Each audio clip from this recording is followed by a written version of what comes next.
preventing pain, fear, and suffering of animals through nationwide education and awareness from all across the globe. This is Animal Radio Network. Okay, we've got a lot of business to take care of today. Westminster, it's wrapping up. We're going to go to the hotel where all the dogs stayed and find out what it was like. Can you imagine being there? Hosting like 1,300 dogs, 1,300 plus dogs, plus the Sardi's after party. That's the little ritzy party that, we've been invited. We're going, and we'll take you. Also, we're on the trail of a pretend veterinarian.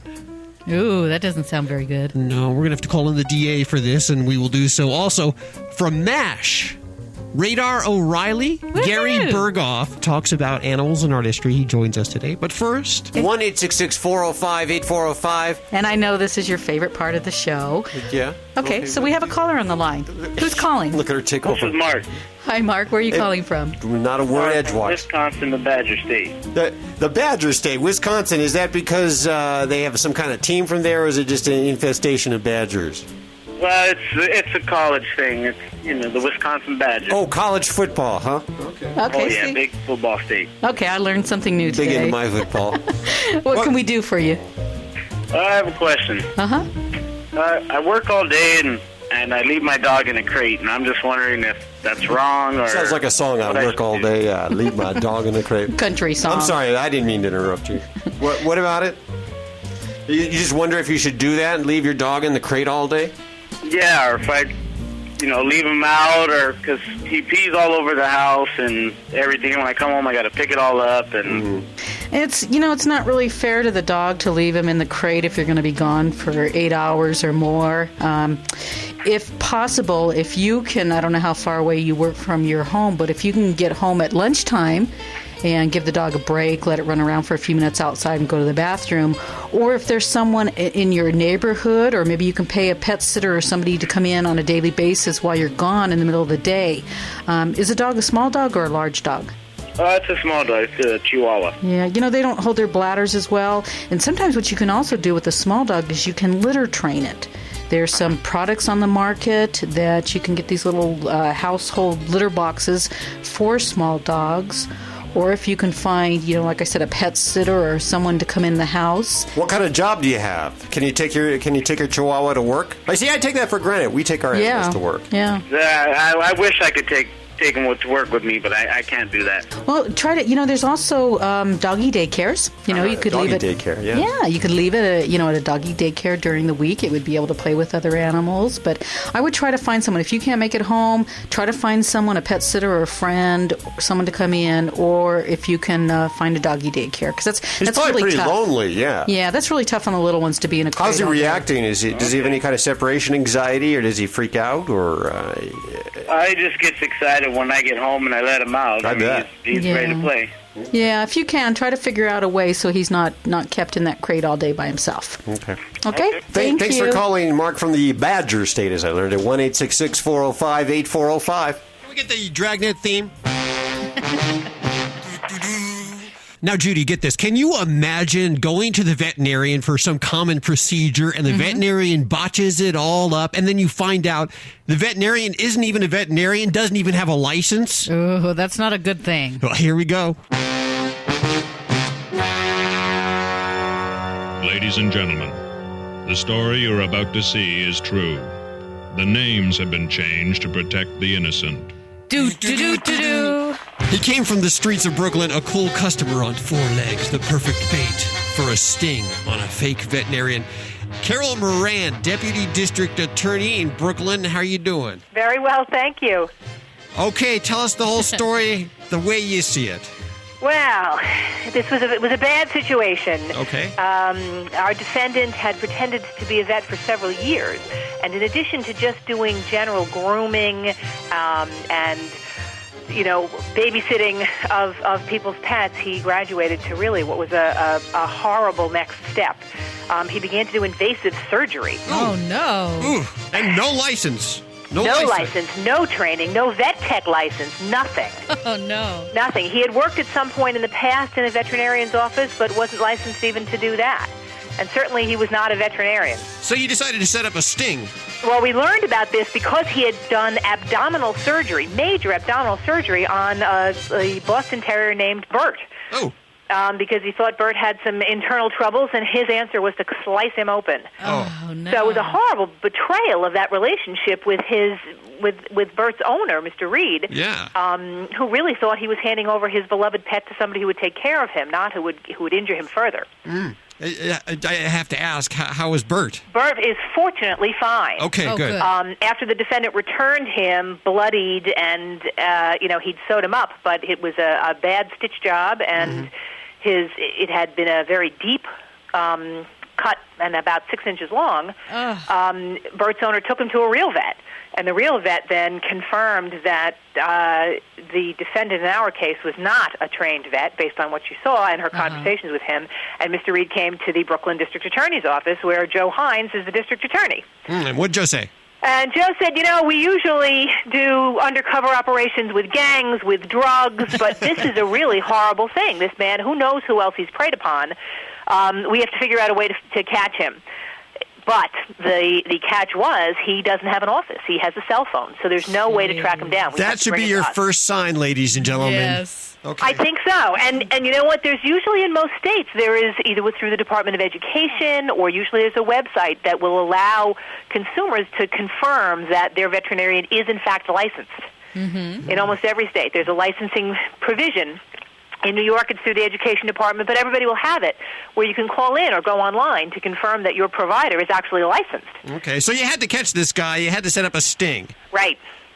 So we arranged for an undercover apartment. We wired it for video and sound. We had our obviously very experienced undercover detectives, but we needed an animal to lure this veterinarian, this fake veterinarian, into our clutches. An undercover kitty is what you're talking about, is that correct? Well, we certainly didn't want to find an animal that needed medical treatment and withhold treatment from him. So we looked around, and Fred was in foster care with us from New York City's Animal Care and Control. Okay. He had come to us with his twin brother several months before, and with a very, very bad upper respiratory infection, pneumonia. He was been very, very sick.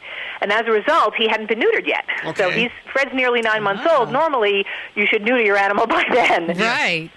But because he couldn't breathe, we were afraid that the undergoing anesthesia would kill him. Okay. So we didn't neuter him, and as we were seeking an animal that needed some kind of surgical care to use to be able to draw this veterinarian in, we thought, aha, Fred is our guy. Let's get Fred neutered. We don't like to say that in front of him. Okay, I understand. Fred was a willing participant. Fred was a very willing participant. He's very social. He's very friendly. He's very gregarious. I think because he'd been so sick, he really has a strong bond with people. Okay. Because we sort of had to nurse him back to health. And so we brought him over to the undercover apartment. The undercover officer was experienced not only with a variety of criminals' handguns, but also with cats, so he bonded to her quite well. They placed a phone call to the fake veterinarian, and there he was, shortly thereafter, showing up at the apartment. Ready to do the surgery. Ready to do the surgery. Put one hand out for the cash, put the other hand out for the cat. Took the cat in the carrying case, put the cash in his pocket, walked out the door, and Joe Hines' detectives were waiting for him at the bottom of the stairs. There you go. So Fred was never at any risk. He had some pretty serious backup. Good. And I understand he wanted to charge you $135 for this procedure, which generally costs a lot less. Yeah. It depends. Private veterinarians can be more. Frequently there are public clinics or low-cost clinics, because certainly spaying and neutering is a huge issue, and so a lot of communities have low-cost clinics so people can spay and neuter their pets. I'm assuming Fred has a permanent position now. He has a job? I think so. Fred's ready. He's been traveling around. He has his little shield, and he's ready to go on his He next does have a little takeout. badge, right? He does have a little badge. He's going to have a little surprise tomorrow because he's actually getting neutered for real by a real veterinarian. Yes. So he'll be a new man next week. Very, very good. We appreciate all that you're doing for the animals. Thank you, and thanks for covering this. It's a great story, and I encourage people to do both. It's wonderful to be able to foster him and his brother. They would have been euthanized just because they needed a little extra care, more than the local shelter could give them. Yes. But Animal Care and Control here in New York City has a program where they'll reach out for foster families to give them that little extra care, and it's worked out well. Fred has has gone on to, they saved his life, and he's now gone on to allow us to continue this investigation and find other people that this man has preyed upon. What's going to happen to this vet guy? Is he going to be behind bars or doing community service? Well, it depends on how many. The investigation's ongoing. We have this surgery that he did on Bert, but apparently there are other people that are calling into us. And it's not true that one of the punishments will be to actually neuter him. I have no comment about that at the moment. Just wanted to check. At least that's not something available under the statute as it stands. Okay. Carol Moran, Deputy District Attorney from Brooklyn, we appreciate you spending time with us today. Thank you very much. And we head out to New York for more of our Westminster coverage. And we have on the phone Jerry Grymek. What do you do, Jerry? Where do you work? Tell us all about it. Hey there, Hal. I'm Jerry Grymek here with New York's Hotel Pennsylvania. We're the world's most popular hotel. That's popular instead of popular. Oh, popular, okay. Popular. We cater to all the dogs for Westminster, the Westminster Dog Show. Well, that's got to be quite a mess to clean up afterwards. You know what? These are the best of their breed. They're cleaner than some of our two-legged guests. Okay, so how many animals are in the hotel? Over 1,100. Oh, my gosh. And you think there's 2,500 in Westminster? We have a huge chunk. And you're a pet-friendly hotel year-round, so you're used to this. Exactly. And with this being the year of the dog, yes, we're more excited. Okay, so you've had a few events so far. On Friday, you had the pre-Westminster fashion show, the red carpet fashion show, right? Correct. That was actually on Wednesday. Oh, that was on Wednesday. Okay. Yes. What was that? Now, these were fashions designed by Ada Neves and Roxy Hunt. Okay. And it was sort of like a Oscar red carpet event. Okay. And it's similar gowns that were from the Oscars. Oh, my gosh. Very good. And, of course, the dog's wearing them. Of course, okay, of course. I'll make that clear. That's right. And some of them look like the celebrities. One looked like Nicole Kidman. Oh, my gosh. Was, I guess, Tricia Simmons was there from Desperate Housewives? You know what? It ended up being Tricia had to go to another event. Ooh. But Libby Langdon, much better. who is on HGTV. There you go. With Small Spaces, Creative Style, Big Styles. One of my favorite shows. Yes, and she was there, and she did a fantastic job. Wow. Now, you have some kind of doggy green room and spa there set up. What's that about? Oh, yeah. Let me tell you about the whole Doggy Day Spa package. Okay. We start off with the Dog Tours Corner.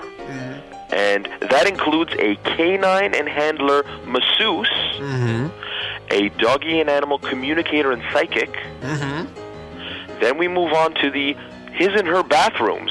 Ooh, okay. With wood shavings on the floor so they can be replenished. Of course. We want them to feel natural. Yes. Then we go to the Jog-a-Dog treadmills. Where they can exercise and get limber before the show. Well, of course, you need to do that. You need to be in peak performance at the show. Oh, yes. Then there are the food requests.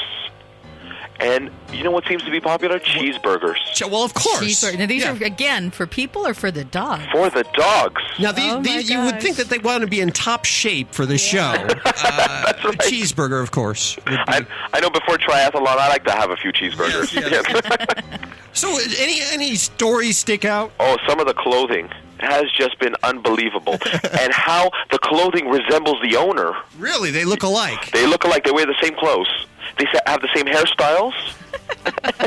And it's just uncanny to see it. And everybody gets along. Oh, yeah. These are show dogs through and through. They are so professional. They greet each other with a little bark and a nod, and they're on their way to their room to prep for the show. We appreciate you spending time. You guys got a website there if we're ever in town? Yes, www.hotelpenn, that's HOTELPENN.com. Thanks, Jerry. No problem. Thank you very much. We'll talk to you later. You got it. Coming up, Radar from MASH, Gary Burghoff. Big animal advocate. He joins us. This is not his first, not his last time, hopefully. No. Animal Radio is brought to you by Flavicin. Flavicin improves joint function in dogs, keeping cartilage, tendons, and ligaments healthy and joints flexible. This powerful blend of micronutrients has been shown to effectively fight joint problems in the bodies of aging animals. To find out more about this breakthrough formula, visit www.yourolderdog.com. Animal Radio is also brought to you by Petcot, the best elevated pet bed available, promoting wellness care for your pet as he ages.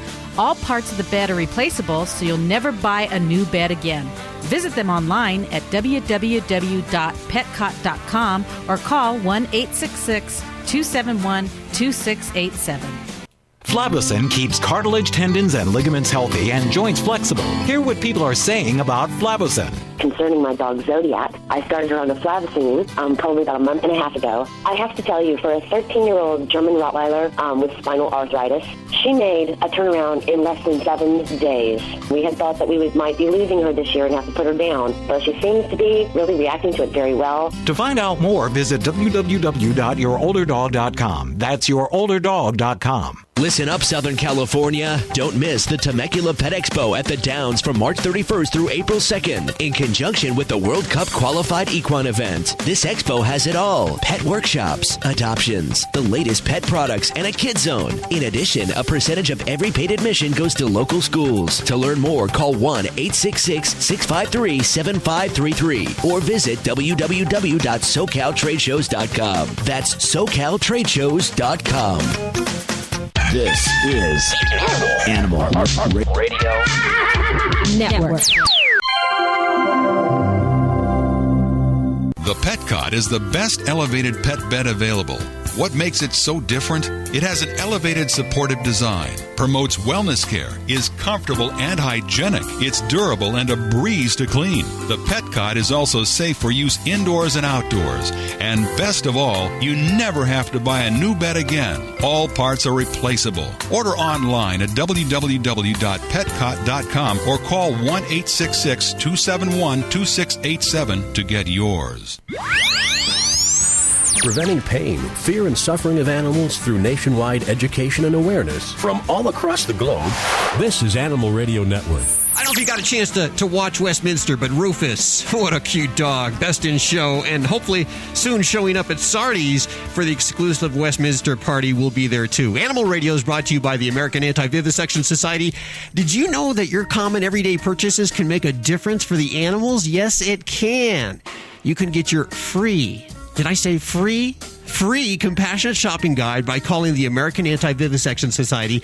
Call them at 1-800-SAY-AAVS. More of the exclusive Westminster coverage on Animal Radio. We head back to New York with Tracy Hotchner, who is at the after-show party. Happens year after year at Sardi's. It's always memorable. Hi, Tracy. Hey there, Hal. How are you guys doing? Very well. Very well. It sounds kind of quiet there, actually. Well, everyone's very hushed because one of the judges is explaining how he picked his dogs.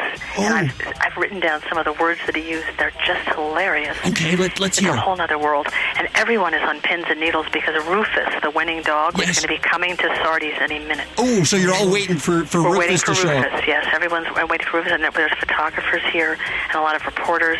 So all the dog fans here are listening to what the judges said they picked and why. But Rufus is the man of the hour. Oh, of course. Of course. I mean, they all say proudly, and his egg-shaped head is what made him win. It's like he's got the head of a giant dinosaur. You know what? The terriers and the pit bulls and all of those animals have been getting a bad rap for the last year, so it's great to finally have... That's right, a bully breed. They're all very proud. It's the first time a bully breed has won since 1930. It's awesome. Wow. It's really cool. And the judge is considered a foreigner because he's Canadian-based. I thought that was kind of strange. Well, really, he spends most of his time in America, apparently, judging. He's a very great judge, apparently. And he said that the last one who won was a white bull terrier in 1930. Wow. And his father used to play with that dog in Ottawa, Canada. So it's a funny full circle that it's all come for him personally. Did he say that it was a tough choice? I mean, obviously it was a tough choice for everybody. Did he say who might have come in second, or are there any thoughts about that? I felt embarrassed to ask him because what if he told me and I told someone else and then other people killed themselves? What I basically said to him was how wonderful it was that he was smiling the whole time. I said, and there's a whole table of every other judge is here at the Dog Fanciers Club at Sardi's. And I said, these other people, when they judge Best in Show, they look like they're giving out a death sentence to 6 dogs and one will live. Did you think Rufus was going to pick this up? I absolutely did not. Okay. I just thought so odd looking, at least to my eye. And I mean, who's ever heard of, that dog? But apparently, he's, for that kind of dog, the best there ever has been. I've only seen one of those in my lifetime. Really? Okay, we're gonna post a picture on the website for those of you that didn't get to catch that on TV of Rufus. Definitely, you guys have got to see it. It looks like something is growing inside his head and trying to exit. So what are some of the words that the judges use? Oh, the words are hilarious, Judy. When the judges are saying, they're trying to say the descriptions of what they liked about these dogs. So they said, this dog had a lovely look in the eye and an excellent headpiece. So I think, well, what is it, wearing a hat? No, headpiece means head. Then it was speaking about the beagle, and it said, a beautiful jacket. Just a lovely jacket. So they obviously, that's the word they used for that. Then one of them said, excellent. When he was talking about the Shar-Pei, you know, that wrinkly Chinese dog, he said, she had a good mouth on her and a good tongue. And I thought, geez, that's so nice. That's so nice. What every woman wants to hear. Yeah, if I said that, I'd get slapped. You would, actually, yes. And then another one said, which was actually very touching, because, you know, we all think of it as a beauty contest, and, you know, it's so subjective, and you wonder what people's, you know, leanings and inclinations are, if it's truly, you know, fair, whatever that means. And this judge stood up, who was the one who judged the hound group, and had picked that enormous dog, that enormous deer hound. The dog's as tall as we are. They said, you know, this is my first time judging here. It was very charming. And he said, first time judging here, having a group, which is a big honor, apparently. And he said, I didn't know what it would feel like, but I came here at 10 years old as a junior handler, and I came in that ring, and I was overwhelmed. And he said, you know what? I felt the same way all over again. Oh, great. And he said, when I walked up to that deer hound, and this is what touches me about this, you know, all of us maybe on the outside think, well, these people are all kind of living in a bubble, and the perfect this and the perfect tail, and is the hair correct between the toes? But this judge, with this misty look in his eyes, said, you know, when I walked up to that deer hound, I looked at her, and I wanted to come there that night and fall in love with an animal, and I fell in love with Margot. Oh, wow. It was just very touching. It was so, you know, genuine. It was a genuine love for what they were doing. It's really nice. Any final thoughts as we wrap up Westminster? Just remember that however much you love any of these dogs, please go to your local shelter and look for a dog first. Yeah, that's a very important message. That's you know, I mean, it's great. It's fun to look at them. It's like a beauty pageant. But, you know, if you fall in love with your high school sweetheart, she doesn't have to be, you know, Sybil Shepherd. Yes. So you can look at these dogs, but then go and see other dogs that need a home so bad. And there's plenty of breeds, specific breeds that are looking for homes. You don't need to go to a breeder. You can go to a breed rescue online. Absolutely.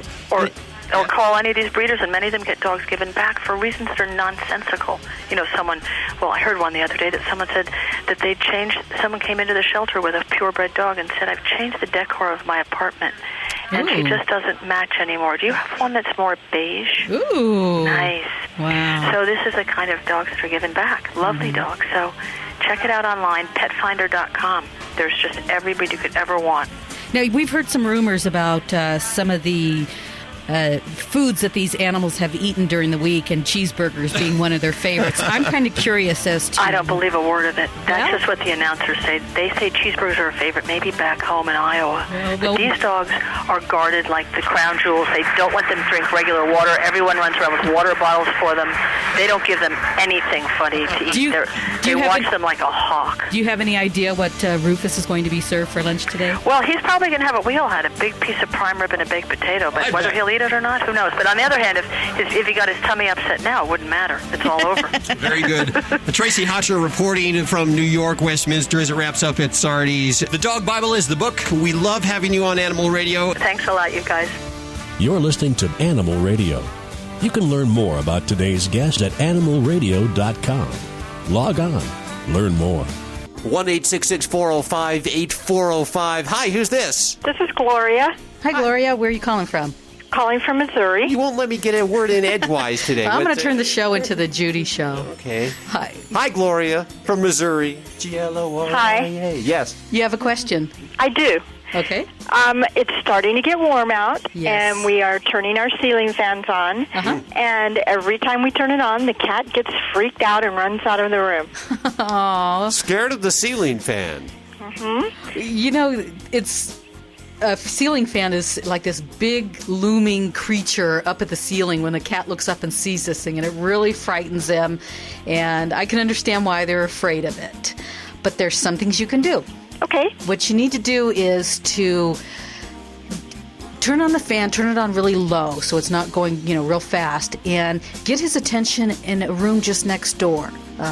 Get a toy, play with him, something he can, like a stick or feathers or anything he can play with, or even give him treats, and then slowly back up into the room. And what you're going to do is divert his attention. He's not even going to realize that he's in that room. You can put down a trail of treats, or just kind of slowly bring the toy into the room, and, he might look up, but just do whatever you can to divert his attention to it. So he doesn't notice that it's already on. Yeah, and then he doesn't notice that he's in the room with it, but don't turn it on real fast at first because that'll, freak him again and he'll run. But you got to get him in there without him knowing that it's on and make sure it's on ahead of time and just slowly, let him come to the room. You're a good mom. You're a good mom. I would be scaring the cat. Oh, he would do it on purpose. Yeah, he'd wait till the cat was asleep and then he'd turn the fan on. Yeah, I'm glad the studio cats aren't afraid of ours. So thanks, okay, Gloria. well, that's a great idea. Okay, well, try it and let us know how it works. Okay, thanks. 1-866-405-8405.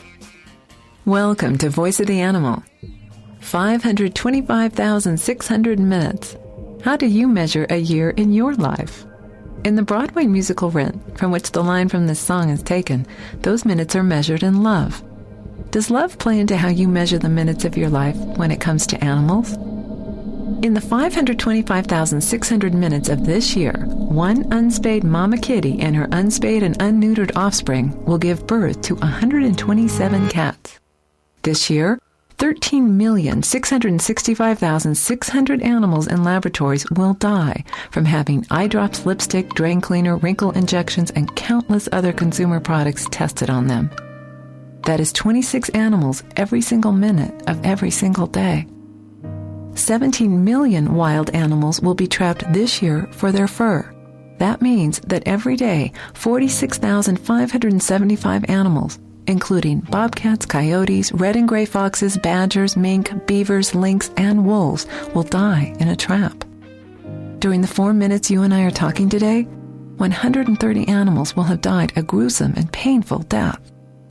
This year, 5 million other animals will also die in those traps. The fur industry calls them trash animals because they are not used for their fur.